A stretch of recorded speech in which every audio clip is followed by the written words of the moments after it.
নমস্কার বন্ধুরা, ঝুমাস কিচেনে তোমাদের সবাইকে স্বাগত। আশা করি বন্ধুরা তোমরা প্রত্যেকেই ভালো আছো এবং সুস্থ আছো। আজকে আমি তোমাদের সাথে রেসিপি শেয়ার করব আলু ফুলকপি দিয়ে ট্যাংরা মাছ। এবার দেখো কী করে করলাম, তোমরা প্রত্যেকেই করতে জানো, কিন্তু আমি কি করে করলাম। এই শীতের ফুলকপি আলু, নতুন আলু দিয়ে ট্যাংরা মাছের ঝোল করব। এবার দেখো এখানে কিছুটা মাছ নিয়েছি, মাছগুলোকে ধুয়ে পরিষ্কার করে নেওয়া আছে। এবার নুন হলুদ মেখে নিচ্ছি।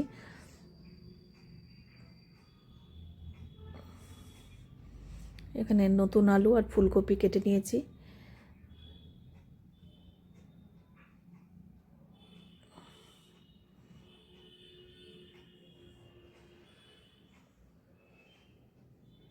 এবার মাছগুলোকে খুব ভালো করে নুন হলুদ মেখে নেব।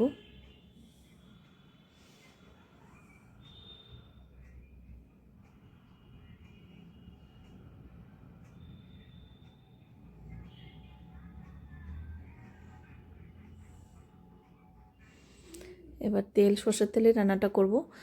দেখো আগের থেকে গরম করে নিয়েছিলাম। এবার মাছ দিয়ে দিলাম।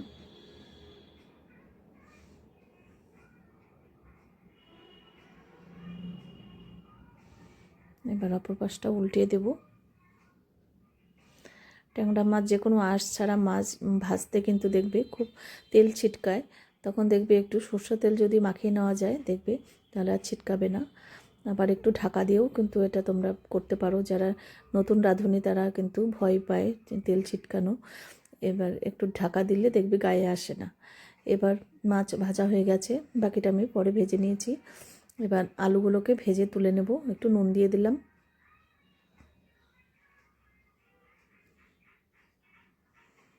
এবার ঢাকা দিয়ে দেব। ঢাকা দিলে দেখবে খুব তাড়াতাড়ি সেদ্ধ হয়ে যাবে। এবার দেখো আলুও সেদ্ধ হয়ে গেছে, ভাজা হয়ে গেছে। এবার তুলে নেব।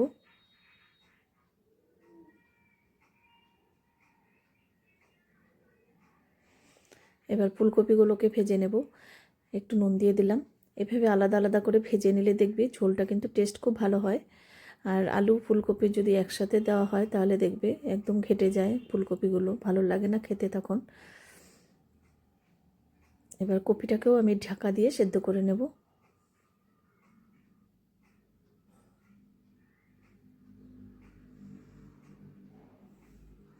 এবার দেখো ঢাকা খুলে আমি দেখে নিলাম কতটা হয়েছে। দেখো ভাজা কিন্তু হয়ে গেছে, কপির জলটা শুকিয়ে গেছে। এবার নামিয়ে নেব।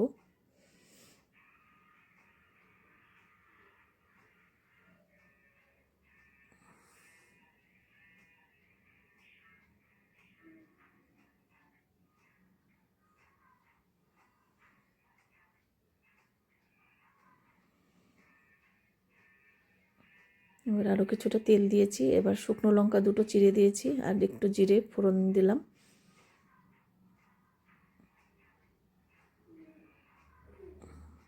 এবার একটা বড় সাইজের টমেটো আমি এটা গ্রেট করে নিয়েছিলাম। এবার ঝালের জন্য কয়েকটা কাঁচা লঙ্কা দিলাম। আমি কাঁচা লঙ্কা ফেরেই সবসময় রান্না করি, তোমরা চাইলে শুকনো লঙ্কার গুঁড়ো দিতে পারো। এবার 2 চামচ এটা জিরে বাটা দিয়ে রান্নাটা করছি। এবার দিলাম কাশ্মীরি লঙ্কার গুঁড়ো 1 চামচ, হলুদের গুঁড়ো 1/2 চামচ, আদা বাটা দিলাম 1/2 চামচ। এবার খুব ভালো করে কষিয়ে নিতে হবে যতক্ষণে না মশলার কাঁচা গন্ধটা চলে যাচ্ছে। আর জিরে বাটার কিন্তু একটা গন্ধ থাকে, সেই জন্য খুব ভালো করে কষাতে হবে। এবার নুন দিয়ে দিলাম 1/2 চামচ। আলু ভাজা কপি ভাজাতেও কিন্তু নুন দেওয়া ছিল, সেজন্য নুনটা এখন কমই দিলাম। দেখো তেল ছাড়তে কিন্তু শুরু করেছে, মশলা কষানো হয়ে গেছে।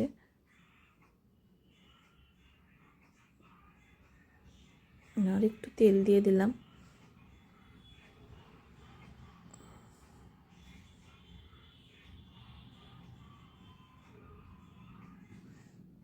ওকে, এবার ঝোলের জন্য জল দিয়ে দিলাম।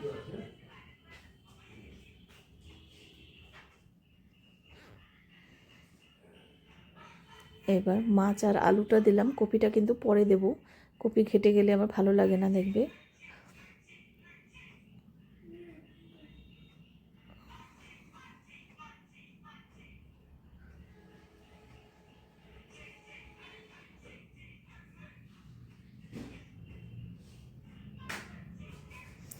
এবার এবার কপিগুলো দিয়ে দেব।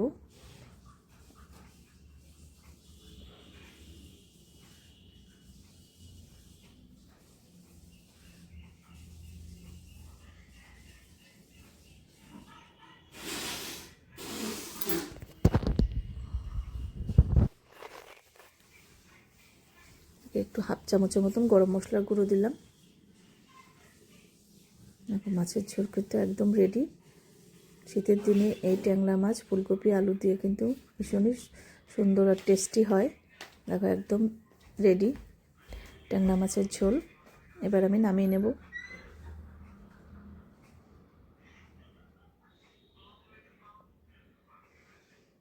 খুব সুন্দর কিন্তু একটা কালার এসছে।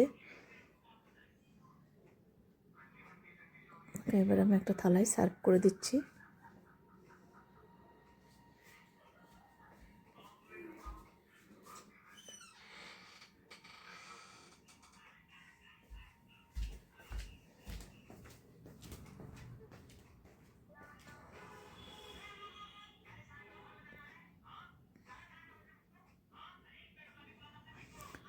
তোমাদের কাছে এই রেসিপিটা কীরকম লাগলো অবশ্যই জানিও।